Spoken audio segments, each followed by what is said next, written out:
तो नमस्कार दोस्तों, आप देख रहे हैं आरएस भोजपुरी। और आरएस भोजपुरी को अभी तक सब्सक्राइब नहीं किया तो प्लीज सब्सक्राइब करो। अभी तक क्या कर रहे हो यार, आरएस भोजपुरी को सब्सक्राइब करो। तो दोस्तों बता दें कि खेसारी लाल यादव से फिर से एक बार टक्कर ले लिए हैं पावर सिंह, पावर हाउस, पादन सिंह, पवन सिंह फिर से एक बार टक्कर ले लिए, जो कि अपना गाना लेकर आ रहे हैं धनिया पुदीना लहसुन।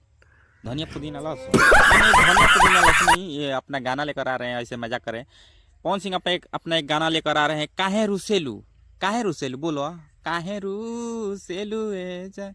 तो फिर से एक बार टक्कर ले लिए, टक्कर लेना पड़ेगा महंगा, क्योंकि खेसारी लाल जिसका नाम है ट्रेंडिंग स्टार, उससे टक्कर लेने वाले नीचे रहते, हमेशा पैरों के नीचे रहना पड़ेगा। तो आप सबके बता दें कि एक बार फिर से पवन सिंह टक्कर ले ली है खेसारी लाल यादव जी से। मस्ती मजाक के ऊपर बात खत्म, और बात कर रहे हैं मुद्दा पर कि पावर स्टार हम नहीं जानते हैं ये पावर है या नहीं है, लेकिन फिर से एक बार टक्कर ले लिए हैं। तो ट्रेंडिंग स्टार से टक्कर लेना तो पड़ेगा भारी, पादन जी। तो यही अपडेट था, मिलते हैं एक नेक्स्ट वीडियो में, तब तक के लिए बाय।